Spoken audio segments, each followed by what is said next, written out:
Assalamu alaikum wa rahmatullahi wa barakatuhu. Welcome to Learn Quran in Arabic short video series. PDF and PowerPoint slides are available for download. Links are in the description. Bismillah, we are going to start our 9th chapter, Attach Pronoun. As I said in the previous video that there are basically two types of pronouns. First one is detached pronoun, which we have already covered in the previous video, and the second one is attached pronoun. Attached pronouns are counterpart of the detached pronouns that are attached either to a harf or a fi'l or another ism word. Attached pronouns are always either in the nasab or jar status. Attached pronoun will be translated as follows. For third person, his, him, her, their, and them. For second person, your and you. And for the first person, my, me, our, and us. First, we will start with the third person male pronouns. As I have said earlier in the previous video that these pronouns are often used in the Quran. First one is singular third person male, which is who, and it means his or him.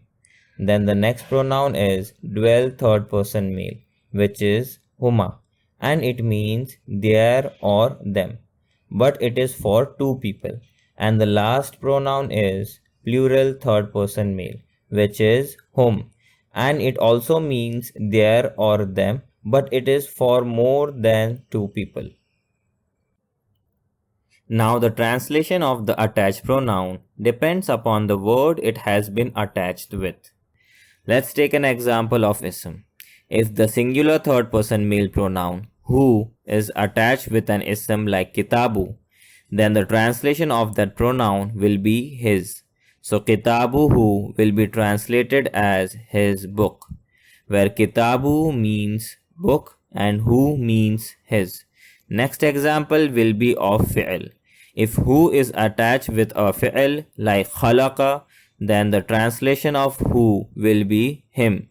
So khalaqahu will be translated as he created him, where khalaqa means he created and who means him. Next example is of harf. If who is attached with a harf like la, then the translation of who will be him. So lahu will be translated as for him, where la means for and who means him. Now as we compare the translation of the pronoun, we come to know that ism translation shows the pronoun as possession. So whenever a pronoun is attached with an ism, it will be translated as possessive case, or we can say jar status. And the pronoun in fi'l and harf are considered to be as an object. So whenever a pronoun is attached with a fi'l or a harf, it will be translated as objective case, or we can say nasab status. And the pronoun attached with fi'l and harf will have the same translation. Like here, who is translated as him in fi'l as well as harf. Let's take an example of dual third person male pronoun, huma. When huma is attached with an ism, kitabu, then the translation of that pronoun will be their, but it will be used for two people. So kitabu huma will be translated as their book. It means the book belongs to two people, where kitabu means book and huma means their. Next example will be of fi'l. If huma is attached with a fi'l khalaqa, then the translation of huma will be them, and it will be used for two people. So khalaqahuma will be translated as he created both of them, where khalaqa means he created and huma means both of them. Next example is of harf. If huma is attached with a harf la, then the translation of huma will be them. And here also it will be used for two people. So lahuma will be translated as for both of them, where la means for and huma means both of them. Here is an example of plural third person male pronoun hum, and it is used for more than two people. When hum is attached with an ism kitabu, then the translation of that pronoun will be their. So kitabu hum will be translated as their book, where kitabu means book and hum means their. Next example will be of fi'il. If whom is attached with a fi'il khalaqa, then the translation of whom will be them. So khalaqahum will be translated as he created them, where khalaqa means he created and whom means them. Next example is of harf. If whom is attached with a harf la, then the translation of whom will be them. So lahum will be translated as for them, where la means for and whom means them. Now we will learn about the third person female pronouns. The first one is singular third person female, which is ha, and it means her. Then the next pronoun is dual third person female, which is huma, and it means their or them, and it is used for two people. And the last one is plural third person female, which is hunna, and it means their or them, and it is used for more than two women. Now let's see the example of singular third person female pronoun ha. When ha is attached with an ism kitabu, then the translation of that pronoun will be her.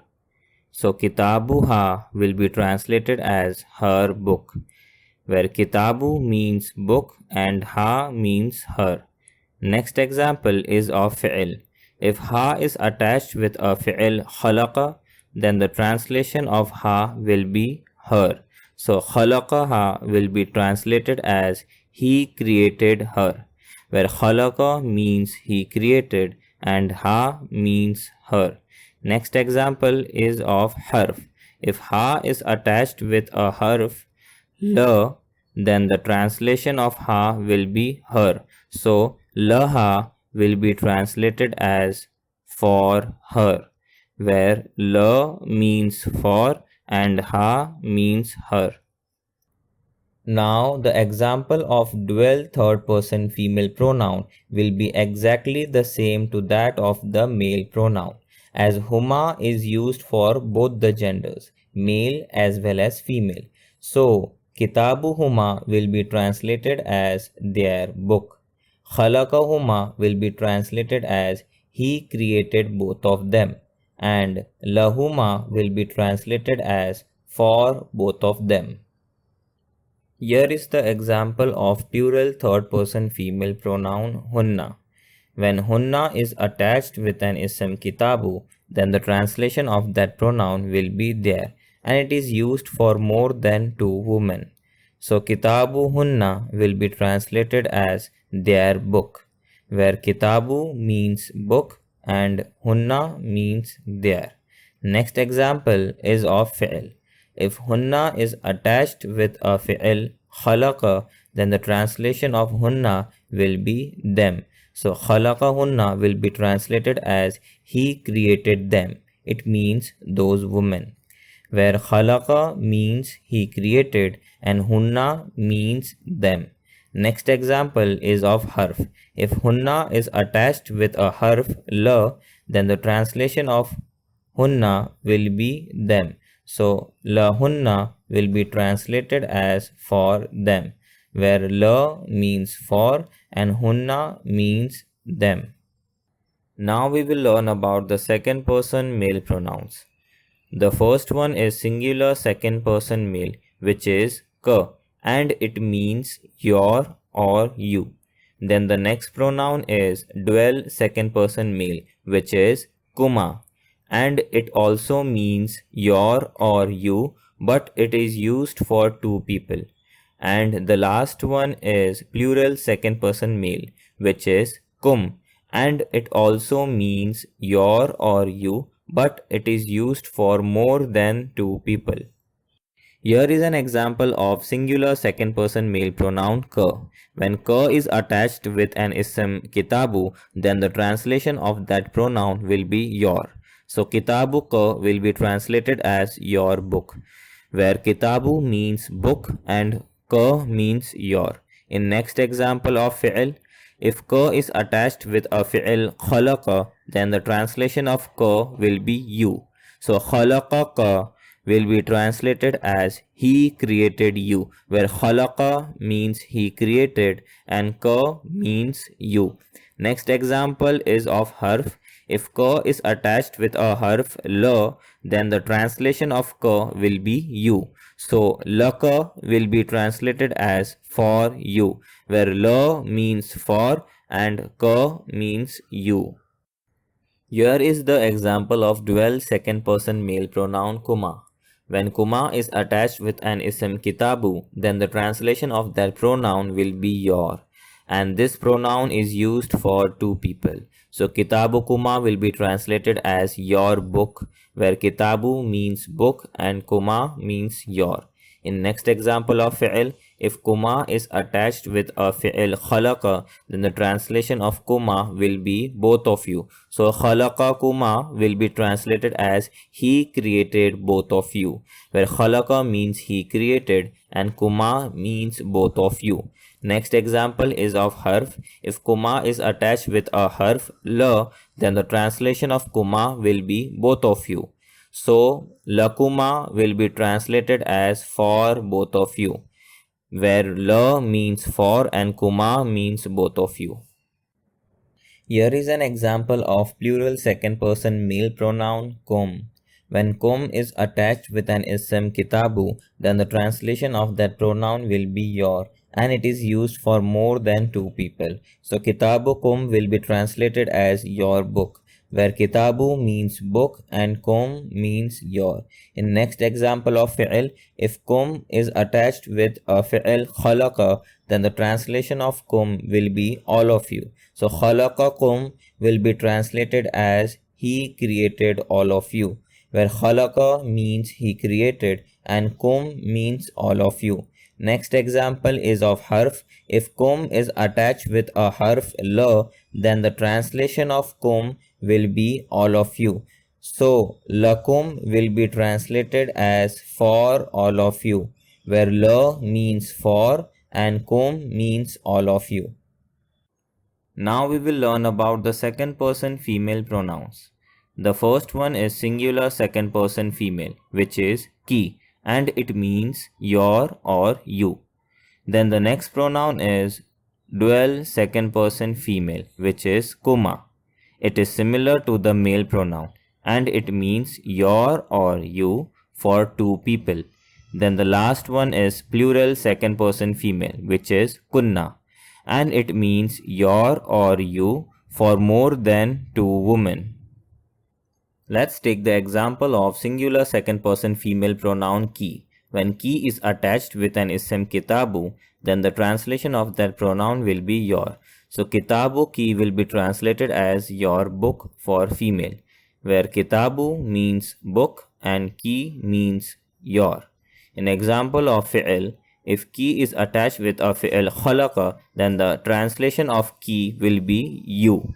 So khalaqa ki will be translated as he created you, where khalaqa means he created and ki means you for female. Next example is of harf. If ki is attached with a harf la, then the translation of ki will be you. So lucky will be translated as for you, where la means for and ki means you for female. Now the example of dual second person female pronoun will be exactly the same to that of the male pronoun, as kuma is used for both the genders, male as well as female. So kitabu kuma will be translated as your book for two people. Khalaqa kuma will be translated as he created both of you, and lakuma will be translated as for both of you. Here is the example of plural second person female pronoun kunna. When kunna is attached with an ism kitabu, then the translation of that pronoun will be your, and it is used for more than two women. So kitabu kunna will be translated as your book, where kitabu means book and kunna means your. In next example of fi'l, if kunna is attached with a fi'l khalaqa, then the translation of that kunna will be all of you. So khalaqa kunna will be translated as he created all of you, where khalaqa means he created and kunna means all of you. Next example is of harf. If kunna is attached with a harf la, then the translation of kunna will be all of you. So la kunna will be translated as for all of you, where la means for and kunna means all of you. Now we will learn about the first person pronoun which are used in both the genders, male as well as female. First one is singular first person, which is ni and e. Both are used for singular first person and it means my or me. Then the next pronoun is na, which is used in both the cases, dwell as well as plural, which means our or us. For dwell it is two people and for plural it is more than two people. Here is the example of singular first person pronoun. When e is attached with an ism kitabu, then the translation of that pronoun will be my. So kitabi will be translated as my book, where kitabu means book and e means my. And because of the pronoun e, the last letter of the ism changes to e sound. In next example of fi'l, ni is always attached with a fi'l. So in khalaqani, the translation of ni will be me. So khalaqani will be translated as he created me, where khalaqa means he created and ni means me. In next example of harf, if e is attached with a harf la, then the translation of e will be me. So li will be translated as for me, where la means for and e means me. Here is the example of dwell as well as plural first person pronoun, that is na. When na is attached with an ism kitabu, then the translation of that pronoun will be our. So kitabuna will be translated as our book, where kitabu means book and na means our. In next example of fi'l, if na is attached with a fi'l khalaqa, then the translation of na will be us.